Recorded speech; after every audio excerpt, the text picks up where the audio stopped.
Welcome to the Griffin's Nest. Griffins, thank you so much for joining me for this Christmas 2-chapter special. I'm your hostess, Mithril, and I am ready to start up with the next 2 chapters of Hocus Pocus 2, the all-new sequel.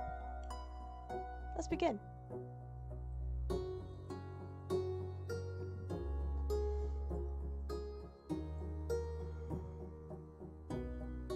Merry Christmas, and I hope you guys are having a wonderful start to your holiday. And despite my efforts of shutting the door, Rocky's got to stumble around and keep opening it all over again. I guess I'm just going to have to do my best and read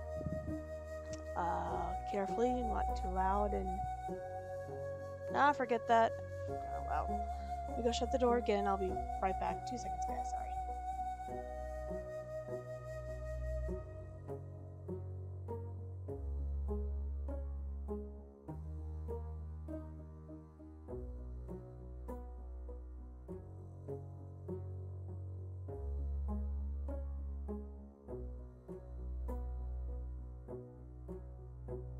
Okay, as some of y'all might know, I'm going into the story blind, and if Rocky comes close enough, maybe I can hold him for a little bit, because he starts to get anxious and paces a lot, and I don't want him to forget that I'm here, because his eyesight is going. I know he smells me. Hold tight. Come here, buddy. Come here. Come here. Come here. Yeah, good boy. Oh, don't check the camera. Alright, here's Rocky. Alright, stumbling guy, opening up the doors and stuff. And, as you guys know, sometimes we get a little excitable in here, and, who knows where the story's going. And, I get excited. Alright, so, today's Christmas special is we're gonna be reading on with 2 chapters instead of just 1. I thought long and hard about this, as I want to keep it divided up and easy to get to later on. But honestly, I finally decided 2 chapters will be fine, especially since these 2 chapters are not that terribly long. So if you've been following along, or if you want to watch this in the future and see where we are in the story, and you get a little confused of where the placement is, maybe you've got the book yourself, don't get too confused when it comes to this part, because we're reading 2 chapters in one sitting rather than just 1. Let's see. First of all, Merry Christmas again. Happy holidays. And let's see. Happy Hanukkah if you're celebrating Kwanzaa. Just happy everything, everyone. Winter solstice. I've been getting that a lot lately, and I can't think of any others right now. But whatever you're doing, wherever you are, at whatever point you're watching this, I hope you're well, and you're taking this time to just really rest. I mean, if you gotta work, you gotta work. But just when you can, just be mindful in the moment and rest. Stay close to those that love you and those that you love. Take things one day at a time. Cheers.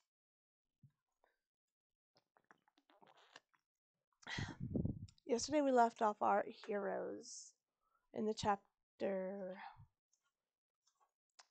Oh, what was it called again? Jeez, and peace. A touch of stringy wind stewed. So, as you may recall, the Sanderson sisters have sacrificed 5 people that were under their zombie spell to, unfortunately, send them to hell and exchange it out for 5 other witches that were in their coven. We've learned 2 of their names so far. And they're on their way to the lighthouse to face Poppy Dennison, Katie, Travis, and Isabella. And, as you may recall, Isabella's great-great-great-great-great-grand aunt? Anyway, her grandmother is a ghost, but is along for the ride as well to try to destroy the Blood Moonstone. And here is a photo of the next chapter, Afoot. In this picture of the lighthouse, you can see the witches are darting around in the air. We are on page 470 if you're following along in the book. Alright, let's get started from Poppy Dennison's perspective. First perspective, let me channel her a bit. No turning back now, guys. Let's go. I can hear Mary making her way up the stairs behind me as I slam the door to the deck. then braced myself against the thick glass of the balcony. Just beyond the railing of the tower, Winifred and the newest additions to her coven are circling in the air. Isabella and Elizabeth attempt to hit the witches with bolts of lightning, but they're moving too quickly, spinning in tighter and tighter circles as they become emboldened. "So much struggle before a certain death," calls Winifred over the wind. "Just as well. A painful ending is always more fun." Winifred regards Elizabeth. "Good to see thee again, sister, though you're looking a bit pale," she howls with laughter. "Oh, Winifred," Elizabeth replies, "sincerity was never your strong suit." On the other end of the deck, Katie raises her oar like a giant softball bat, swatting at the witches as they pass, but just barely out of reach. "I appreciate thine heroics, dear," says Winifred, clearly patronizing, "but even thou thus must realize that the game is lost before it's begun. Hand over the stone, and we'll make spare one or two wretched souls tonight." "Not a chance," I say through gritted teeth, tightening my grip on the moonstone. Out of the corner of my eye I see one of the witches pull the oar from Katie's hands, very nearly pulling her over the railing with it. "That's it," I hear Katie growl in a tone that, just for 4 hours ago, would have had me running for the nearest emergency exit. "Hope you're ready for a good old-fashioned witch slap." With that, Katie picks up a piece of shared-off railing from the deck, wielding it like a weapon. Katie's mad, and Rocky's getting a little restless, so I'll go ahead and let him down. "Very well," says Winifred, drawing my attention once again, for she feigns boredom. "Then thou shalt lose everything here tonight, dear." Then she lowers her body to the handle of her cordless vacuum and barrels towards me with impressive speed. I lunge out of the way, narrowly escaping her clutches. But she banks hard and comes at me again moments later. "Give up, girl," Winifred cackles, rushing towards me again. "I'll burn thee like a plague-ridden corpse." Her wind-swept hair and forest green cloak billow around her like angry flames. Her face is twisted into something even uglier and more vengeful than before. Isabella and Elizabeth are still casting errant bolts of lightning with limited success, both beginning to look exhausted from the strain of it. Katie delivers a swift kick to a passing witch's broom, but is very nearly caught by another. It's looking bleak. We're outnumbered and considerably outmatched, considering that we're up against 8 witches with centuries' worth of experience in evil doing. Don't forget, Travis is currently working on the lighthouse.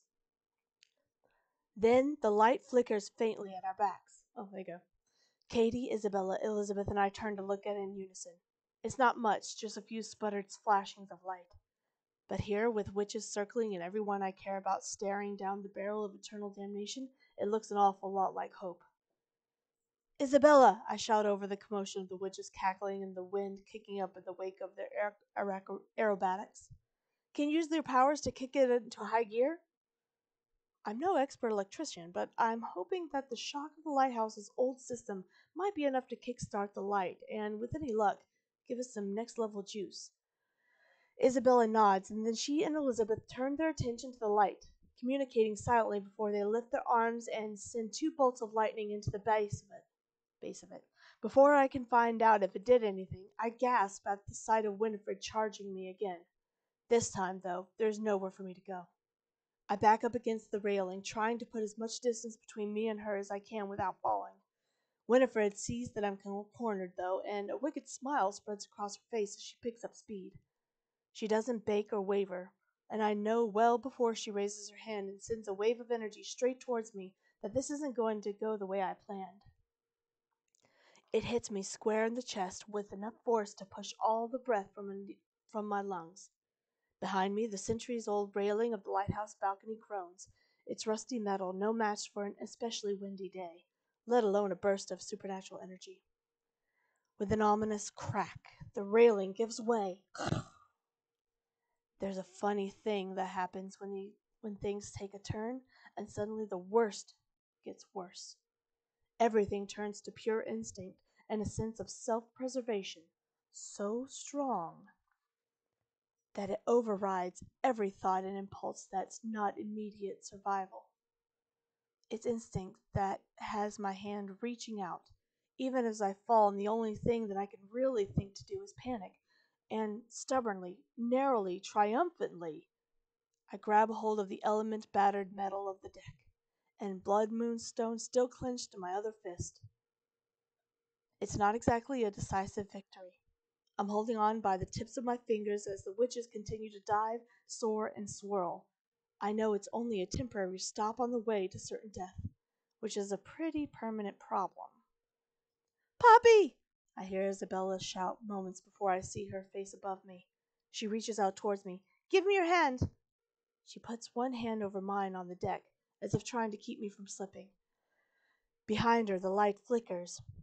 Then it surges to life, bursting forth with illumination. I nearly laugh with relief. What demon is this? Winifred cries, carefully dodging the beams, somewhere between gleeful and annoyed as she circles above us. Hast thou no regard for luminary discipline? Please let this work, I think, willing the light to do something. And it does. It flickers, and then it goes dark once more. Poppy! Isabella cries again. Hand, now! Though I've focused nearly all of my efforts on hanging on, I swing my hand overhead. Take the moonstone, I shout. But as I go off past the stone to Isabella, I feel it slip between my fingers and fall away. I reach out to grab it in the same motion, but I miss, and the force of the movement almost tugs me from Isabella's grasp. Isabella leans farther over the side. Take my hand, she says. But the blood moonstone, I say, glancing down. The stone landed on the ledge of the lighthouse. If I just reached down, I could maybe grab it. I go to reach for it. My fingertips almost touch it, but I can feel my other hand slipping from Isabella's hand. Leave it, Isabella says. You have to. We'll get it back, I promise. Even from this angle, I can see the tears wheeling pools in her eyes. You're the thing that we can't lose. That I can't lose. It's hard to tell if my heart's hammering away like a jackhammer speed because I'm dangling a few stories above jagged rocks and dark water that looks angrier than Principal Taylor on a senior prank day, or because of the look Isabella is giving me right now. A signature blend of incredulity, fear, and unmistakable tenderness. But somehow, it's getting harder to hear everything that's happening outside of the two of us. This might be it, I say, not sure if I mean it for me or for the plan if I don't get the moonstone back. It's not, Isabella shakes her head. Poppy, give me your hand. She takes a deep breath and looks me right in the eyes. Trust me. Something about the way she says it settles the question. Suddenly, leaving the moonstone and taking her hand is the only choice. Keeping my eyes on hers, I reach up and take her hand. Excuse me. With one swift motion and more strength than I expected, she pulls me back up on the solid metal of the deck. Never underestimate the adrenaline. I take a moment to catch my breath, slumped against the part of the railing still intact. Isabella cups my cheek in her hand. Poppy, she says, are you all right? Are you hurt? I look at her for a long moment, trying to place something in her voice that I've never heard before. I'm okay, I say. I'm good. She looks like she's going to say something else, but she's cut off by an ear-splitting squeal of satisfaction that pierces the air. Winifred rises on her cordless vacuum just beyond the railing, the blood moonstone in her palm and a look of pure menacing delight on her face. "'Twas a noble effort, dear," Winifred trills, tone patronizing. I pull myself to my feet and see that the ground below is all alive with activity now. It seems as though everyone from Salem is emerging from the trees, cell phones at their ears as they put on one foot in front of the other, entranced. Even from a distance, it's unnerving, like a slow-moving zombie horde on hold with customer service. They stand like sentries among the trees in the wide semicircle around the lighthouse, awaiting orders. "Too bad it was all for naught," Winifred says as she pulls the spell book from inside her robes, balancing it impossibly in the cordless vacuum. First we shall bring back all our sisters, and then I shall be on my way to plunk this stone into my everlasting life elixir, and there's nothing you twerps can do about it." She clears her throat. "Surely there's at least one non-believer in this pitiful horde," she says. Then she begins an incantation that's becoming all too familiar. "Some inside and some without. One believes and one holds doubt," she cries. Katie appears beside me, a long piece of railing in her hands. "Heads up, Poppy," she says. "What you doing, Katie? What you doing?" Then, without hesitation, Katie steps up on the lower bar of the railing and takes a swing at Winifred, connecting with her hand. The moonstone flies out from Winifred's grasp, making a high arc through the air and catching it the light of the blood moon as it begins to descend. Legs still shaky from my brush with death, I move to the edge of the deck, making up in speed what I lack in grace. Eyes are wide with horror and fury. Winifred utters the final words of the spell. "On All Hallows Day, ere 12 is struck, trade 368 souls until sun-up." Even as my fingers close around the moonstone once more, and I haul it in, shielding it protectively, it does nothing to stop what happens next. Oh dear.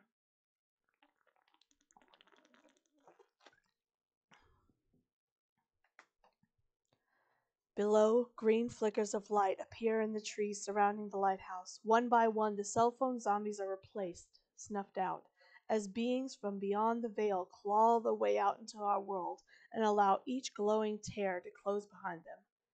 It's like dozens of green-flamed candles being lit and extinguished in a quick succession, leaving a trail of witches from hell in their wake. Without taking a moment to adjust to their new surroundings, they press forward, ready to swarm the lighthouse. "Oh no," I mutter. "That's a lot of evil witches." "At least they don't have brooms," murmured Isabella, ever the one to look at the sunny side of things. Winifred cackles. "Perhaps I underestimated the foolish girl," she sneers at me. "It appears that the game is afoot." Somewhere below I heard the sound of Sarah's gleeful voice chanting, "Afoot, afoot, afoot, afoot." I chance a long look over the edge of the deck and see the beings being fanned over by the grounds from the forest's edge of the dock and from the narrow stony footpaths in the boathouse.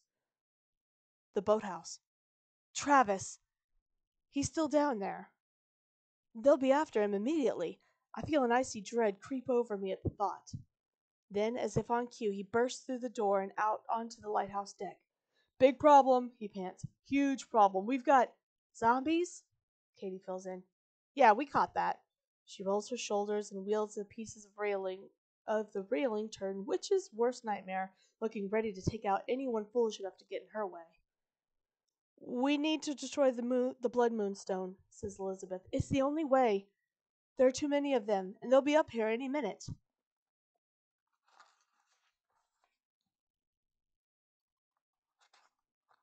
Chapter's almost done. "I'm sorry," Travis says. "The light. I tried, but—" He trails off, shaking his head. "I blockaded the door below, but I don't know how long it'll hold." With a grunt, Katie leaned over the railing and wrests the orb back from one of the witches flying around the tower. She tosses it to Travis. "Here," she says. "Let them come." Travis, narrowly, terribly athletically inclined, catches it with more gusto than I imagined he had in him. "I don't know how to—" "Pretty simple, nerd," says Katie. "If something gets within orb distance, you make sure it doesn't stay there." He nods once, then grips it with resolve. Travis, Katie, Isabella, and Elizabeth all looking to me, searching for something between assurance and direction. I gotta hand it to Katie. Even though she was a bit of a pain in the butt at the beginning of the story, she does have that captain leadership role and command. And she knows how to assign. That's the sign of a good captain. I've said it before, just wanted to say it again. Good for you, Katie. I open my mouth to say something, but I stop short as the space around the tower lights up around us. Brilliant jets of purple and green slice through the air as conjured ropes knot themselves around the railing, pulling taut as the fiends of hell on the ground below begin to ascend the tower. Oh, they're trying to invade the tower! They're penetrating the gate! Katie rolls her shoulders again, preparing, and Travis tightens his grip on the oar, doing an admirable job of looking like he's ready for whatever's about to come, sailing towards us over the railing.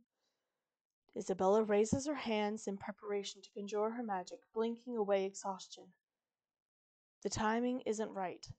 If we refocus our efforts on using Isabella and Elizabeth's powers to blast the stone to smithereens, it will only be a matter of seconds before the 8 flying witches and the crowd of witches from below them will be upon us. We can't afford that. We have to keep them at bay long enough to put together a new plan for destroying the moonstone. I put it in my pocket. The sky around us is getting brighter, which doesn't do much to boost morale. The witches in the air hover around us, poised like snakes ready to strike. The ground below us is teeming with witches, some of which are climbing the sides of the tower. And then the light in the balcony gives a faint flicker. Isabella and Elizabeth share a look, then go about focusing their energy on it, sending controlled streams of lightning into the base of the lamp. It brightens, surging to life, becoming at once more radiant than ever could have been on its own. Warm light pours from it, and with a clumsy groan it begins to rotate. All right, things are definitely looking brighter. Aha, okay. Warm light pours in from it, and with a clumsy groan it begins to rotate. I just read that, my bad. I just got excited. It's blinding, and on instinct we shield our eyes in unison. Plus I was at the bottom of the page. The witches in the sky disperse like a swarm of sparrows chased by a hawk. It's all according to plan. Sort of. With a little luck, we might be able to keep them at bay long enough to figure out how to destroy the stone. For good.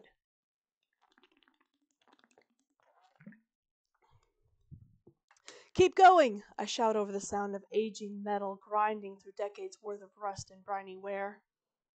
Isabella and Elizabeth outstretch their arms farther, palms out, lightning streaking forth. A hand finds its way onto the metal of the deck. Then another. A head appears, clad in a peaked, tattered hat, below which is a face twisted with hate and disgust. It's hard to tell if it belongs to a witch or a demon or something in between, but it's pretty obvious that whoever it is isn't coming bearing tidings of comfort and joy.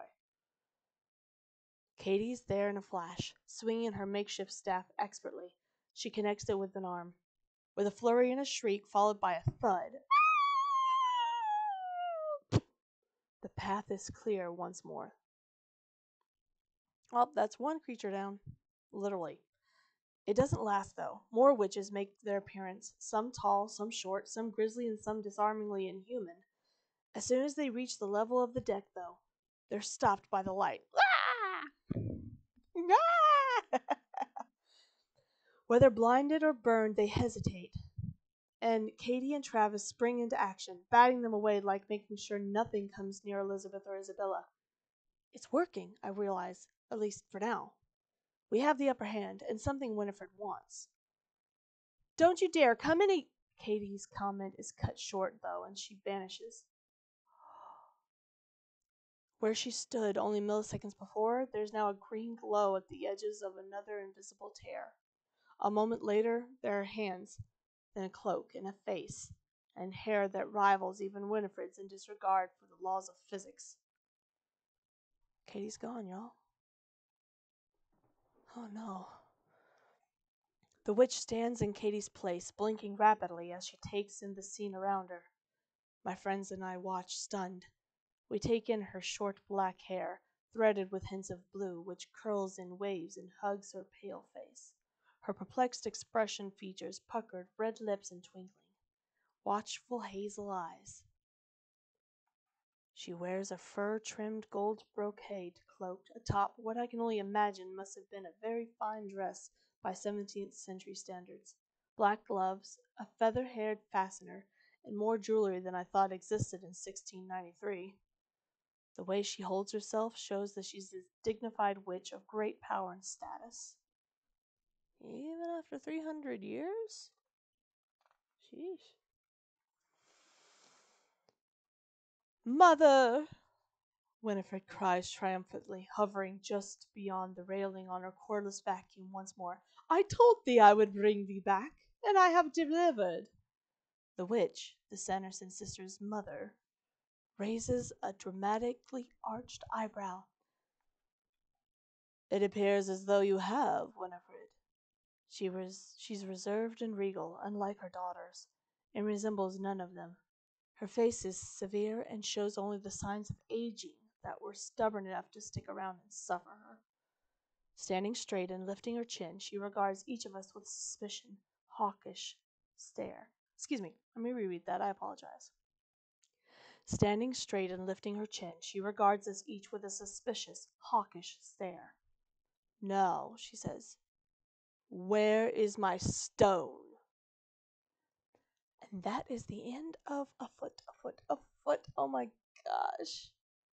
I'm going to take a quick ad break, drink some water, do some stretching. I want to encourage you to do the same. And then coming back in less than 2 minutes, so about 30 minutes and 31 minutes as of right now, if you're watching the VOD later, come on back to learn more about this Drusella the Dreadful on page 485. See you in just a moment.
And we are back. Thank you so much for your patience.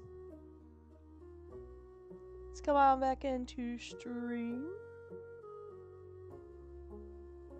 Things are looking rather bleak. And to me, that was quite unexpected to lose our Katie Taylor so abruptly like that. I mean, they got at least had the lighthouse on their side. But I have to say, quite the unexpected turn. So if you were watching in chat, I did ask a question. I now realize I wish I kind of done this like every single time we took a break, but I know I did it spottedly here and there. Stream chapter question: how mass lives? Oops, I meant to put how many mass lives. How many mass lives were exchanged in total by Winifred for the final summoning? Was it A, 254, B, 365, C, 150, or D, 305?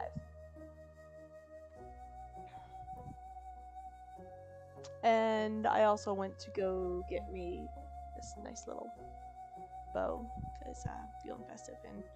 And the answer is B, 365. Funny number? I remembered because that's how many days are in a year. Anyway, I hope you caught that. And gives you an idea of what exactly we're seeing here. So to summarize, if you are not really quite visualizing what's going on, Poppy, Katie, Elizabeth, Isabella, and eventually Travis have all been at the top of the lighthouse now. Poppy started to lose her balance when fighting with Winifred, lost the Blood Moonstone for a second, and as we've seen in a couple of stories in the past, falling over the edge, gripping on for dear life, she wanted to go for the Blood Moonstone at the expense of losing her own life, because she felt it was just within reach. Isabella, with her adrenaline and her love and affection for Poppy, showed her, she's more important than the stone, and made sure that she was pulled back up over the edge. This immediately gave Winifred the upper hand and the ability to summon her mother. As you may have guessed, if you've ever wondered what their mother's name is, I'd be willing to bet it's this charming Drusella the Dreadful. And that's our next chapter now. I think I've already got an idea of what kind of woman this will be, so hopefully here we go. Drusella the Dreadful on page 485. This will be our last chapter for this session. Let's go. On top of the lighthouse tower, it's all a cacophony of cackles and shrieks as the assorted baddies from the great beyond make their way onto the metal deck. Isabella and Elizabeth keep the light on and turning, but without Katie, we're being overrun, despite Travis doing his best to run an interference. "The girl has the stone, Mother," Winifred says, pointing a long, gnarled finger at me. "Just one little girl stands between us and ruling Salem. No, the world! For all eternity." She throws back her head and lets out a long, sinister laugh. In a way that implies she's showing off even more than she usually does and putting on the show for good old Mommy Dearest. Brad. Not Poppy, but Winifred. "Don't be stupid, Winifred," the elder Sanderson barks. "There is no us. There's only room for one witch on the ruling broom." A chilling grin spreads across her face. "Me." "Know it. Call it. Yep. Selfish apples don't roll far from the selfish tree, I guess. Except when it comes to Elizabeth, of course. I really do feel even worse for Sarah and Mary, though. Let's go. Winifred balks, blinking and pursuing her enormous blood-red lips. "You didn't really think we'd be some sort of evil ruling family, did you, dear?"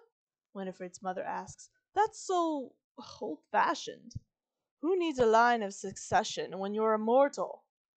I turn to Elizabeth, who's regarding the scene with shock, clearly not expecting this turn. "But, Mother!" Elizabeth butts in, not Winifred. "But, Mother," Elizabeth butts in, "you told me to protect the stone, to keep it from being used for evil." Her mother rounds on her. I did, dear, she says. I meant that you should keep it from being used for evil by anyone but me. She grins wider. And what have I told you about calling me mother? It makes me sound positively ancient. It's Drusella. Drusella the Dreadful, to those who know me best. A look of betrayal, hurt, and confusion crosses Elizabeth's face. But then, she begins, but trails off, unable to find the words. Drusilla wheels back to face me and extends her gloved hand. Give me the stone, dear, and I may turn you into one of the more dignified animals for the rest of your days, she says sweetly. A horse, perhaps? Maybe a pig. They're actually quite intelligent, you know. Over my dead body, I growl. With conviction that I can only hope runs bone deep, I stand my ground, ready to fend off the big bad witch with whatever I have left. To my credit, I only falter when the sound of boots landing heavily on the metal deck is followed by hands on my shoulders and a blade to my throat. Winifred has landed behind me and dropped her cordless vacuum, the bone hilted of a dagger in her hand. I can almost see the cruel smile spreading across her face. That can be arranged. She drops the spell book on the metal platform near her feet, and its eye regards us warily. I freeze, feeling Winifred's hand steady itself against my chin as she strains for control.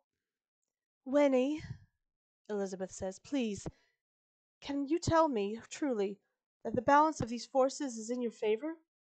Get thee back, sister, Winifred spits, pronouncing the word sister like she means snake. Thou hast foiled me for the last time. Foiled you, says Elizabeth. My dear sister, I have never foiled you at all. Winifred, you foiled yourself. And Mother foiled us both. Excuse me, she called her Winnie, not Winifred. I take it that she's trying to appeal to her sister as a sister. Elizabeth still loves her sisters, I think. You didn't exactly make it difficult, you dim-witted ditherspoons, Drusilla interjects. Elizabeth presses on.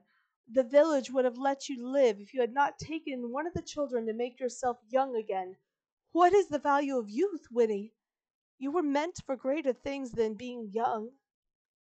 Thou wouldst try to flatter and distract, says Winifred, shaking her head furiously. A teen witch touches down on the balcony to our left, broom in hand. Your wickedness, she says, offering a mason jar to Winifred. I believe this belongs to you. Thou believest correctly, Winifred snatches it with her free hand. Inside, blood-red fluid sloshes from side to side, and red steam curls against the seal.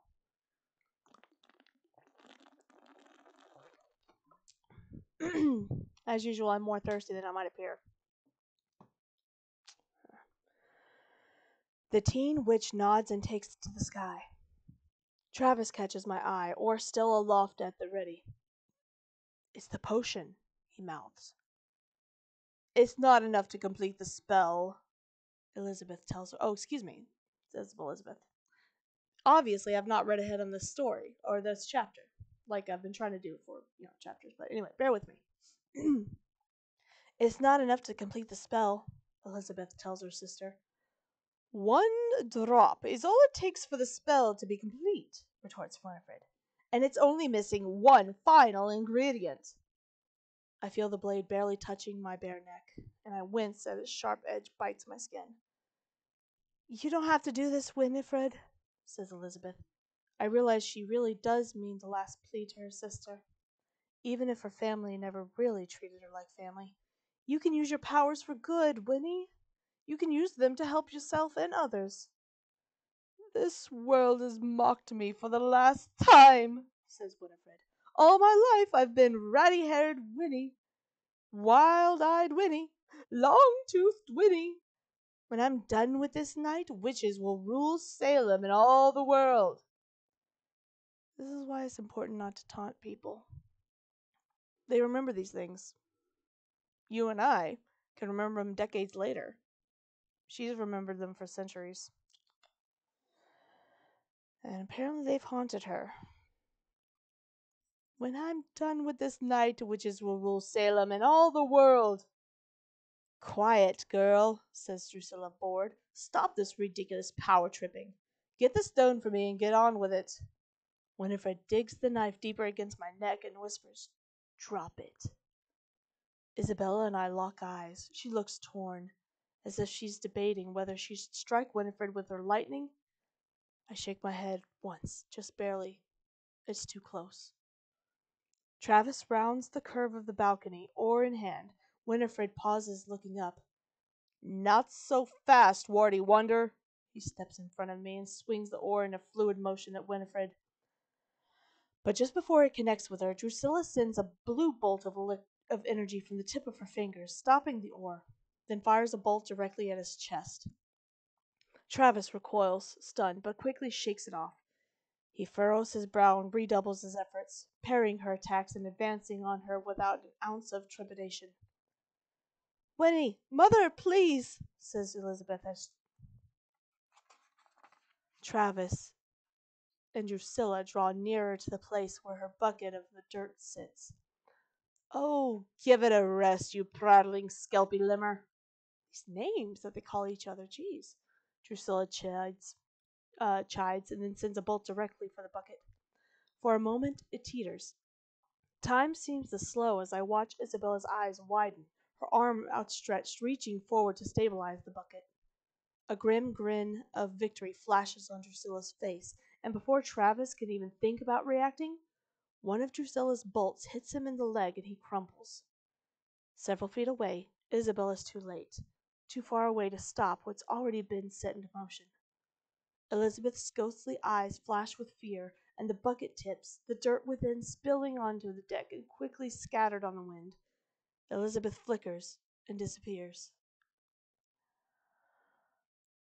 I'm kind of forgetting what all the cemetery dirt did, but with the context, I believe she needed it to be able to help them, to leave the cemetery itself. Yeah, I believe that's it. No! Isabella shouts, dropping to her knees, trying to shovel the little bit of dirt that's left back in the bucket. It doesn't do any good, though. Elizabeth doesn't reappear. Isabella deflates, shocked into inaction. Poor girl, Drusilla teeters. Mean something to you, did she? Who knew she'd kick the bucket again? Oh, that's awful!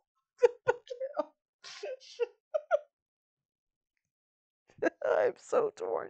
I shouldn't laugh, but that was kind of clever. I really like Elizabeth though. Ugh. Isabella saved from having to reply though. Travis groans, then lifts the oar and strikes Drusilla swiftly in the abdomen. Drusilla looks stunned for a moment, then she stumbles backward, winded, and tumbles over the railing. A faint shriek follows her down. But the deck is otherwise silent. Travis looks back at me, expression unreadable. The air around him begins to turn that familiar shade of electric green. My stomach drops. No, I breathe. No, no, no. Travis shoots me a wink. See you on the other side, Pops. He puts on a brave face, and with a flash of green light, he's gone. Out of the tear emerges a tall, grizzled witch, perched atop a broom, with a chilling cackle. She takes to the sky and disappears from view.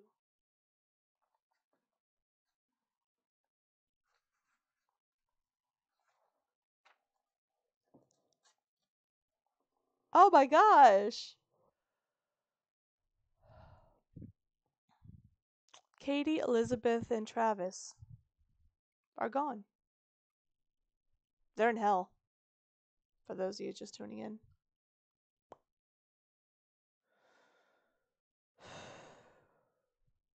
Every time a human is sent to hell in the exchange, uh, someone from hell takes their place through a green rippling, basically a dimension door, kind of like a, a door in the air, just like a tear, and it's the door that she's referring to. But so imagine a green electric tear in reality and someone can come through.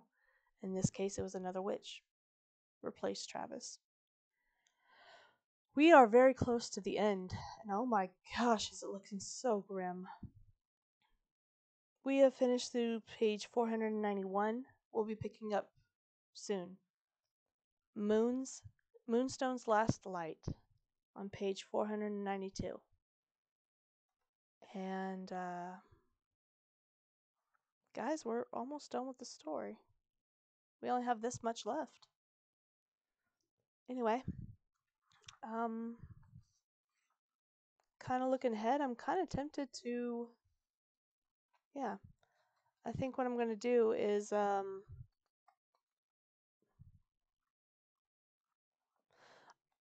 next time I sit down to finish the story with you, I'm going to finish it all. We have 3 short chapters left.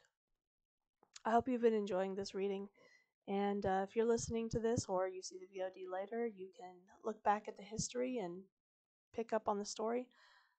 My goal is to catch them all as VODs and transfer them over to YouTube, so be sure to follow me over on YouTube, same screen name, and you should be able to find them there. Thank you for joining me today on Christmas Day of all days. I hope you're doing well, and I hope to see you real soon.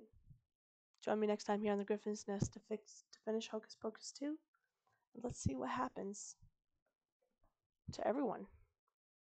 See you next time. Bye bye bye bye bye bye bye bye bye bye bye bye bye bye bye. Happy holidays. Oh man.